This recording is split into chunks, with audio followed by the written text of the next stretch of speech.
Perfect. I see us now on Facebook. Good evening, everyone. We would like to welcome everybody tonight for the Indio Public Safety Campus Project community event, outreach event. We would also like to thank everybody that is joining us now here in Zoom webinar as well as in Facebook Live. First, I'd like to introduce myself. My name is Nikki Gomez, Assistant Planner with the Community Development Department. Joining with us tonight is Scott Trujillo, which is our Deputy City Manager, Matt Atkin, which is our Consulting Project Architect, and Leila Nambuar, hopefully, our Senior Planner. And our goal for tonight is to get your input and any of your comments for this Indio Public Safety Campus project going in our city.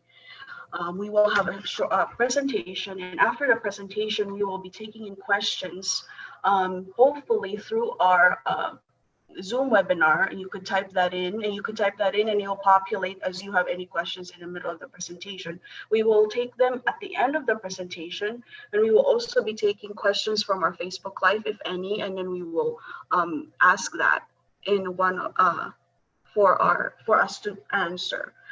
So I will turn it over to Scott Trujillo, our Deputy City Manager, to introduce the project. Thank you. Thank you, Nikki. So tonight we wanted to dedicate some time to inform the community at large of an upcoming and exciting city project.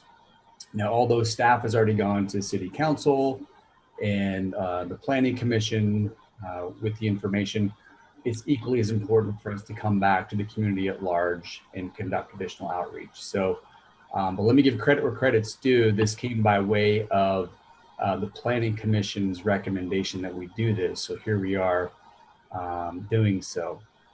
The project at hand is referred to as the Public Safety Campus because it touches both police and fire facilities, specifically 3 buildings. There's a new fire station, there's a new police dispatch center, and a building called the Public Services Safety building. So what I'd like to do at this point in time is hand it over to our architects, Holt Architecture, and Matt Acton, and have him run through a PowerPoint presentation providing more details on the project. So Matt, the floor is all yours, sir. Thanks, Scott. Thanks, everybody. I will pull up the screen here quickly. Being a little different format, I will try not to move too quickly through the presentation, but since we can't hear questions, I'll also try not to bore everybody. As Scott mentioned, this is actually a 3D view of the future campus for those familiar with the area, and we'll show an overall in a moment. This view would be as if you're kind of over the school along Bristol, looking back at what is now a vacant piece of land behind the existing Indio Police Department and the fire station. Those are actually the white buildings you can kind of see in the background there a little bit, just to give everyone a little bit of context. We'll look at some 3D views and elevations as well through the presentation, but orienting everyone briefly on the right, kind of that orange colored building you see there, that's the Public Safety Services building. In the middle, it's a little hard to see here, but there's a blue kind of signifying the PD dispatch building in the middle, and then kind of the upper left of the screen, you can see a little bit of red. That's the new fire station.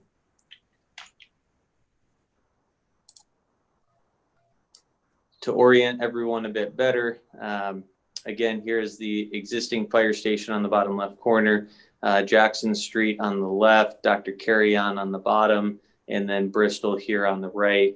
All of this light colored native soil area is mostly the site for development. There is a little bit of overlap, as we'll see, in some redevelopment of the parking areas in between the existing buildings and the new. And this is a look at the end of the first phase of construction. For the sake of city approvals, we are proposing a phase 1 and phase 2. Phase 2 is to build a full new IPD police department headquarters building. That is off in the distance. So at the moment, Our efforts are focused on phase 1, with phase 2 being taken into consideration for CEQA studies, environmental studies. On the bottom right here in the deeper red is the new fire station that will front right onto Dr. Carrion. In the back would be their operations. They call it the grinder, large concrete area to maneuver their large vehicles. There's a new east-west on-site access road in between, one entry off of Jackson, another here off of Bristol, with the intent that we would hold the fire truck access off of Bristol and that entry into the back of the site for a straight shot out to Dr. Carrion. On the north side, across the access aisle here in yellow, is the new dispatch center. North of that in purple is a partial 2-story. The deeper purple color is the actual 2nd story. The rest is single-story structure for the Public Safety Services building to house both the fire marshal's office, some supporting police department staff that are actually housed in the modulars and the trailers out on site at the moment, and as well as the evidence and processing function for the police department as well. This is that look at the future phase 2. Here in the darker color is the limit of work. So we would demolish the existing fire station, the existing IPD police department, and then reconstruct and provide the secured parking, patrol vehicles, and so forth necessary to support a new 2-story or proposed 2-story HQ with the public parking lot here in front. And to the degree we tried to hold these buildings just slightly off of Jackson to try and help promote the potential for landscaping and greenscape, desertscape, and so forth along the frontage of Jackson as well. This is a view of the fire station, looking back as if you're standing on Dr. Carrion. Their large apparatus bays here flanking onto the street, the living area and office area supporting the fire station itself here on the right-hand side. This again is a more enlarged site plan of the new fire station. There's a small public parking area in front. The back area would be secured for fire operations. There's a proposal that we're considering for some covered solar canopies, photovoltaic canopies here for the back parking.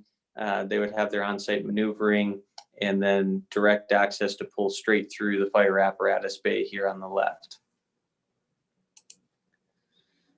This is a look at the dispatch center. This is all PD operations here. There's a small break room that you can see here on the corner, their main entry point here for the staff, and then some covered canopies and things around the perimeter. The site here, largely fairly condensed building, abuts right up to the new parking area itself.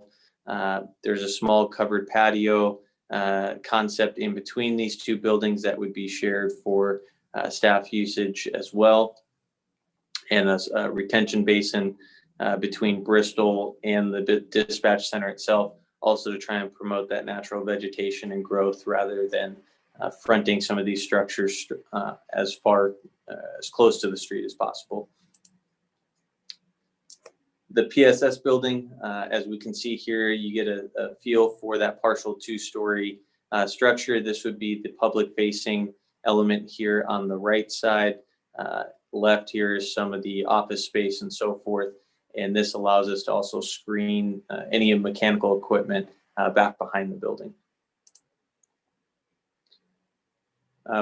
The Public Safety Services building is intended to be much more a public interactive facility, in that the fire marshal's office handles plan development, community development services. Often myself and others in the construction industry need to meet with the fire marshal to review plans and inspections. So there will be a public lobby in this building. and the larger public parking lot as well. Any evidence pickup would operate out of this facility, as well as within there's a training room and multi-purpose room that would be able to support some of the local community events. And so we tried to maximize the amount of public parking out here as well. In addition to Bristol will get some new striping to allow for parking along Bristol as well and activate that space. At this point in the project, here's some of the next steps. As Scott mentioned, we've been working on this project. We've taken it through what we call schematic design to get the images and the ideas that you see on the page. We've taken that through to City Council and what we call the entitlement process to obtain the correct approvals. That includes CEQA and the environmental process. We'll be continuing to support the city in the budget reviews and discussions, making sure that we're only providing what's necessary and nothing more from the budget standpoint. So we'll be looking at value engineering options along the way as well.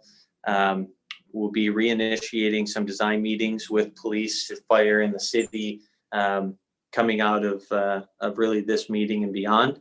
We'll be taking the project forward.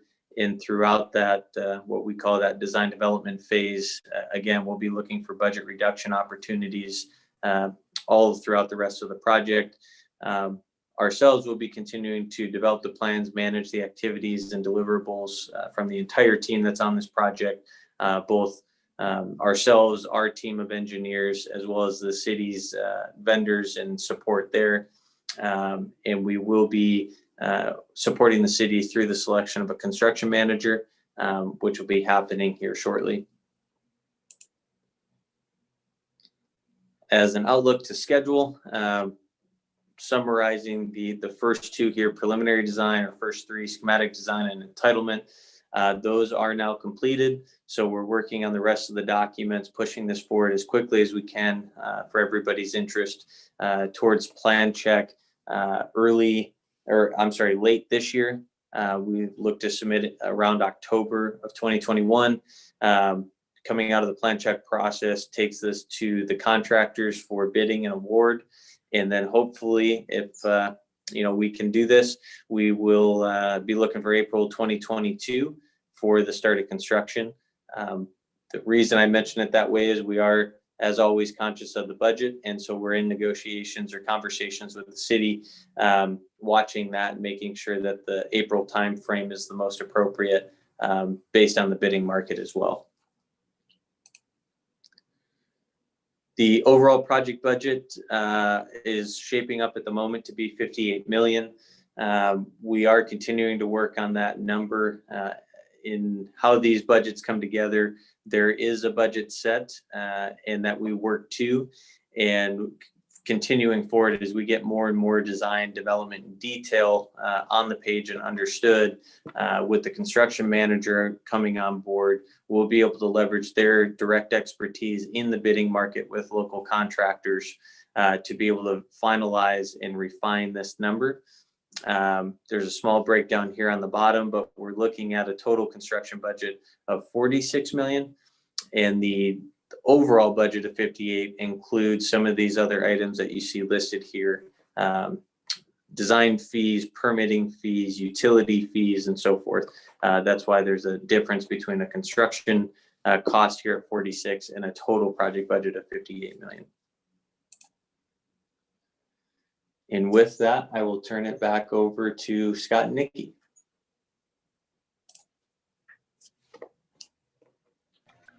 Perfect. Thank you very much for that. We have 3 participants with us, our attendees. If they have any questions, you could certainly type that up for us. Other than that, we did not receive any from our Facebook Live, and so if those 3 participants have any questions, please do so now. And if further questions, we could address them, or you could type it up and we could put it on our website and answer those questions. Also, this project will go before the Planning Commission next Wednesday February 24th for the entitlement process. So for those that might have missed this chance, residents always have the opportunity to also provide any comments during the public hearing comment for this item that will go before the Planning Commission. And that would be Wednesday, February 24th at 6 o'clock p.m. And it will be on a Zoom setting as well. Other than that, if you have any closing comments, Scott and Matt, they have not asked a question. Maybe they will bring that up in the public hearing item, but as of right now, no questions. Oh, never mind. One moment. Ms. Barry Fisher has asked, with a potential population increase in the East Valley, how much space has been allocated for future growth? I think that would be more of a general question. Yes, we have worked with as you saw on the schedule, the preliminary design phase. We worked with the police department team, fire in the city to understand what their future growth projections are based on population. And so all 3 buildings have been sized for that future growth. Depending on department and division, it does vary a little bit. In a very summary sense, we plan for a 20% staff potential increase over the life of these buildings.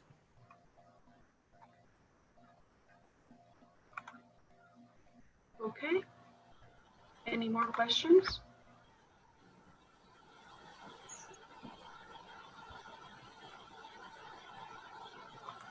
I was just going to say, Nikki, oftentimes with these public outreach events, sometimes there's a slurry of questions and sometimes there are very few, but every question, whether we have one attendee or several hundred, all of them matter. So in the event that we do have requests to do additional outreach opportunities, we are happy to do so. Do you have another question there that popped up, Nikki? Correct. We have a few questions here of Facebook, and I'll start with her first question, and it's from Ms. Bustamante. Will the road in between be able to be used by anyone or only fire and police? Maybe, and then I'll go on to the next question. When school resumes, where are parents to park when picking up their kids? And I think that's probably addressed in the parking or circulation map.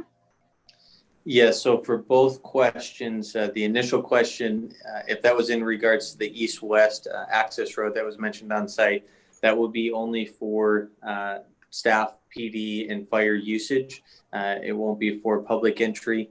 As to the second question with the school pickup, we've largely tried, especially with that east-west access road, to provide a different circulation path for most of the vehicles in PD usage and fire usage to lighten any potential increase onto Bristol itself. The only aspect that we do foresee having Bristol connection, as I mentioned, were the fire trucks to pull into the east side of that access road, immediately get onto site, basically getting off Bristol as quickly as possible. That would be the only I see in terms of cross potentially with school pickup. What I also think that we've allowed for is somewhat depending on where the fire engines are coming from. They also do have that connection onto Jackson. So there's ways to work around and not disrupt or overburden Bristol in any of those events with the connections in the circulation plan. And we have one more question. What streets will be used for detouring traffic? Is that during construction? I know it's hard to get that. I think it might be during construction. I think that's. Those plans we don't have yet. That's actually where we'll get started pretty quickly with the construction manager as they're brought on board. They will be in charge of the construction sequencing. What we hope to do and plan out, because it's such a vacant piece of land on the right side of this project, is to house as much of the construction activities as possible actually on site, likely with the main connector being Jackson.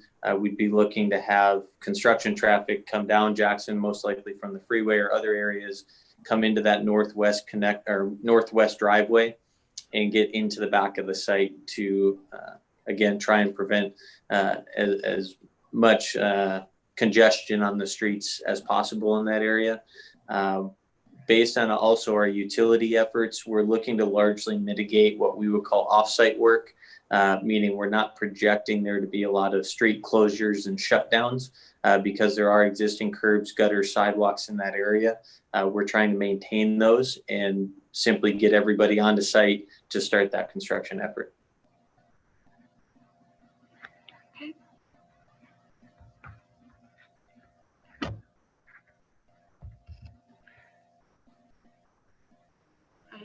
For now, that's it in relating to questions relating to this project. So I'd like to say hi to Layla Nambar for joining us tonight, our senior planner. Hi, everybody. I'm here. And I think that's it on both ends. Okay, short and sweet, I guess. And but as you indicated, Nikki, there's an opportunity next week during the Planning Commission meeting on the 24th to address additional questions that may arise in the meantime. Certainly, and then for any questions, anybody or residents could give us a call in our planning division, and we'll gladly answer your questions regarding this project for sure.